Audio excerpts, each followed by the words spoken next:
నమస్తే అమ్మ. నమస్తే అమ్మా. అమ్మ ఇప్పుడు మనం పూజా మందిరంలో దేవుడి విగ్రహాలంటూ మనం పెట్టుకుంటూ ఉంటాం. ఇష్టమైన దేవుళ్ళు. హ్మ్. అయితే శివుడికి సంబంధించి హైట్‌న పెట్టకూడదు. హ్మ్. బొటన వేలంత సైజే పెట్టుకోవాలి. హ్మ్. అభిషేకం చేయాలంటే రోజు చేయాలి. అంటూ చాలా నియమాలంటూ ఉంటాయి. హ్మ్. అసలు రోజు అభిషేకం చేయాలంటారా శివుడికి సంబంధించి?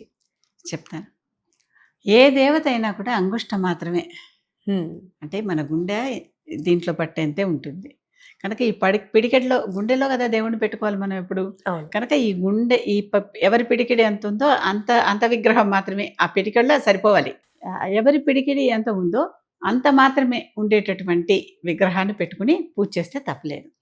అంతేగాని ఇంతే పెట్టుకోవాలి, అంతే పెట్టుకోవాలి అనేటటువంటి అంటే పెద్దగా పెట్టుకుంటే దానికి చక్కగా గుళ్ళల్లో ఎలా పూజలు చేస్తామో, ఎలా నైవేద్యాలు పెడతామో అలా పెట్టాలి అనేది. మన మనసులో పెట్టుకునేటటువంటి పూజకి ఆ నియమాలేమి ఉండవు. అన్నీ ఇక్కడ మానసికంగానే జరుగుతూ ఉంటాయి. హ్మ్. ఈ శివలింగం పెట్టుకుంటే రోజు అభిషేకం చేయాలా అనేది. అభిషేకం చేస్తే మంచిది.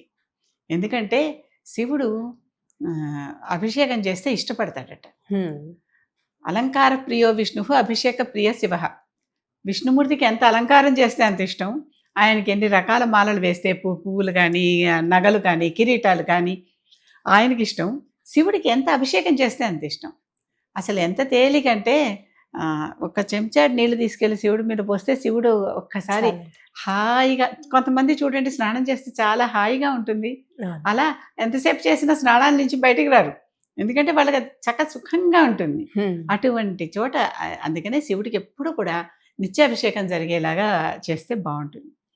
ఇక్కడ ఒక చిన్న శ్రీశైలంలో పాలధార, పంచధార అని హ్మ్. ఒక ప్రత్యేకమైన ప్రాంతం ఉంది. అక్కడ ధారలు ఎలా ఉంటాయంటే దార కాదు ధార.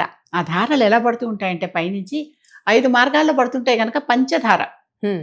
5 ధారలుగా పడుతూ ఉంటాయి. పాల వలె తెల్లగా ఉంటాయి నీరు. నీళ్ళు. ఓహ్! అంటే స్వచ్ఛమైన నీరనమాట. వచ్చి అక్కడ ఆదిశంకరాచార్యుడు శ్రీశైలం వెళ్ళినప్పుడు అక్కడ కూర్చొని తపస్సు చేసుకున్నట్ట. అక్కడ చక్కగా ఆయన పూజించిన శివలింగం అవి ఉన్నాయి ఇప్పటికి. ఇప్పటికీ ఉన్నాయి. అక్కడ ఆ శివలింగానికి మరి నిత్యాభిషేకం ఆయన అడవుల్లో ఎక్కడి నుంచి తెస్తాడు? చేయలేరు. కనుక ఎక్కడైతే ఈ ధారలు పడుతున్నాయో అక్కడ శివలింగాన్ని ప్రతిష్ఠ చేసుకుని అక్కడ కూర్చొని ఆయన తపస్సు చేసుకున్నాడు. ఎప్పుడు ఆ దేవుడికి నిత్యం అభిషేకమే. అవును. ఎప్పుడు ఎల్లవేళలా పైనుంచి నీరు వస్తున్నంత సేపు ఆ కొండల్లో నుంచి ఆ జలం వస్తున్నంత సేపు అభిషేకమే కదా. హ్మ్. కనుక ఎప్పుడు నిత్యాభిషేకం చేస్తే శివుడు సంతోషిస్తాడు. దేవతని సంతోషపెట్టడం కంటే ఎవరికైనా ఏం కావాలి? సంతోషపెడితే మనం కోరుకున్న వరాలన్నీ ఇస్తారు. మనల్ని కటాక్షిస్తారు. కరుణగా చూస్తారు. మనకున్న కష్టాలు తీసేస్తారు. సుఖాలు ఇస్తారు. ఇదే కదా మనం అందరం భావిస్తాం. కనుక శివుడికి శివలింగం పెట్టుకున్నప్పుడు ఇతర దేవతలకు కూడా అభిషేకం చేయాల్సిందే. రోజు చక్కగా జరుగుతాయి కదా అభిషేకాలు. హ్మ్. తిరుమలలో కూడా ఒక శుక్రవారం నాడే దేవుడికి అభిషేకం చేస్తారని చెప్పినప్పటికీ ఇంకొక ఆయన బదులు ఒక ఉత్సవ విగ్రహాన్ని తీసుకొచ్చి దీనికి అభిషేకం చేస్తారక్కడ హ్మ్. డైలీ. కనుక రోజు నిత్యాభిషేకాలు ప్రతి దేవతకి ఉంటాయి. శివుడే అనే లేదు. శ్రీచక్రం పెట్టుకున్నా మీరు అభిషేకం చేయాలి. విష్ణుమూర్తి సాలగ్రామాలు పెట్టుకున్నా అభిషేకం చేయాలి. చేస్తే ఆ దేవతలు సంతోషిస్తారు, ఆనందిస్తారు.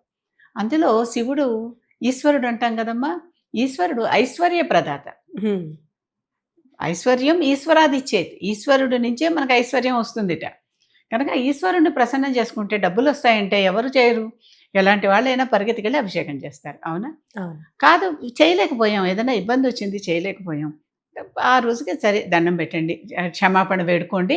చేయలేకపోయాం అనుకోండి. కొంతమంది మాలాంటి వాళ్ళం యాత్రలకెళ్ళిపోతూ ఉంటాం చాలా కాలం. అప్పుడు అవి అవి ఆ అన్నాళ్ళు ఇక్కడ ఎవరు చేసేవాళ్ళు ఉండరు. హ్మ్. ఇంట్లో ఇంకోరుంటే వాళ్ళకి అప్పచెప్పి వెళ్ళొచ్చు తప్పులేదు. అలాంటప్పుడు ఈ దేవతలన్నిటిని ఏవైతే మనం చేస్తున్నామో జలాధివాసం గాని, ధాన్యాదివాసం గాని చేయాలి. అంటే ఏంటి? ఏ బియ్యం డబ్బాలోనో, పప్పుల డబ్బాలోనో ఈ విగ్రహాలు పెట్టాలి. పెట్టేయాలి లోపల. పైనంతా కప్పేయాలి. ధాన్యాదివాసం అంటారు దాన్ని. హ్మ్. జలాధివాసం అంటే నీరు పెట్టుకుని, ఆ నీరులో ఇవన్నీ పెట్టేయాలి. హ్మ్. పెట్టేస్తే ఒక నీళ్ళలో రోజు అభిషేకం చేయాలనుకుంటున్న చేసే వాళ్ళు. బదులు చేయం గదా! చేయలేము. అక్కడేంటంటే వాళ్ళు తీర్థయాత్రలకు. పడుకుంటున్నట్టు. హుహు. ఏ విగ్రహాలైనా సరే, ఏ దేవత అయినా సరే, ఈ జలాధివాసం, ధాన్యాదివాసం చేస్తే ఆ దేవతలకు మనం నిత్య పూజ చేస్తున్నట్టే లెక్క. ఒకవేళ మనం అంతేకాదు కొత్త బయటికెళ్తే. ఆలయాలు కట్టేటప్పుడు పాత లోపల నుంచి గర్భగుడిలో విగ్రహాలు అవన్నీ తీసుకొచ్చి రెనోవేట్ చేస్తూ ఉంటారు. చూసారు కదా మీరు చాలా చోట్ల. హ్మ్.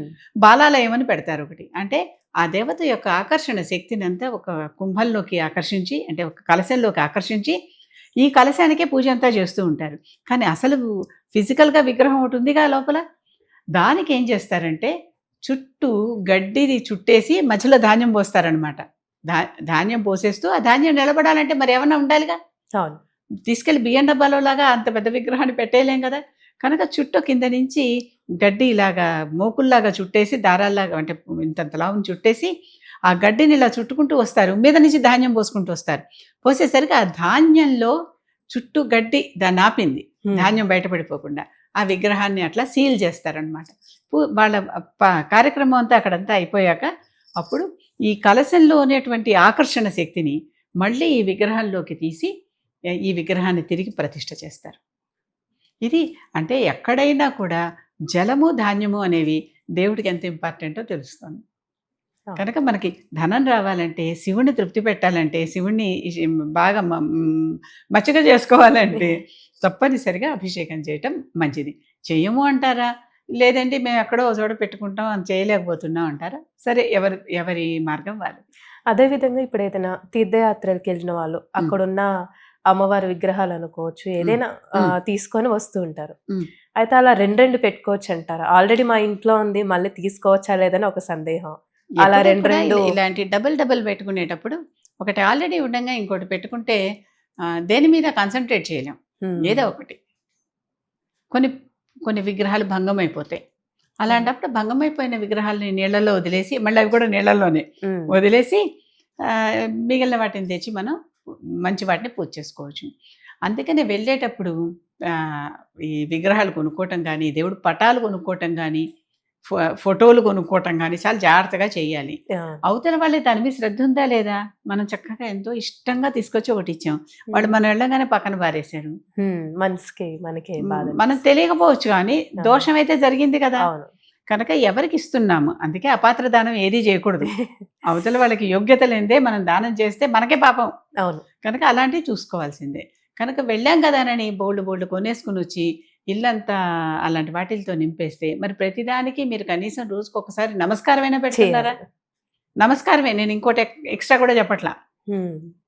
నమస్కారం పెట్టడం అంటే ఏంటంటే మన నమస్కారం కూడా హృదయ నమస్కారం, హృదయంతో ఇక్కడతో ఇలాగా.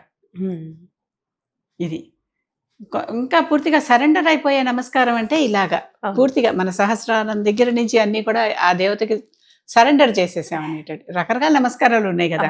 పాద నమస్కారం దగ్గర నుంచి మామూలుగా అందరికీ ఎలా నమస్కారం పెడుతున్నాం అంతే. కనుక హృదయం నుంచి ఆ దేవతకి నమస్కారం పెడుతున్నారా కనీసం? అది అంతవరకైనా మినిమం అన్నమాట అది. అవును, ఓపిక లేని వాళ్ళు ఉన్నారమ్మా, వయసు అయిపోయింది, వాళ్ళు చేయలేకపోతారు, లేకపోతే ఇంకేదో ఇబ్బంది వచ్చింది, ఆరోగ్యం బాగాలేదు, అలాంటప్పుడు కనీసం అంతవరకైనా చేయటం. అంతేకాని తెచ్చుకునే దానిని అమర్యాద చేయొద్దు. అంతే, తెచ్చుకునేవద్దు. అంతే చేసే ఉద్దేశం. షాపులో ఉన్నంత వరకు అది బొమ్మ, మన ఇంటికి దేవుడిని కదా తెచ్చుకుంటున్నాం కనుక జాగ్రత్త, ఆ మర్యాద చేయాల్సిందే. అంతే. చాలా చక్కగా తెలియజేశారమ్మా, ధన్యవాదాలు.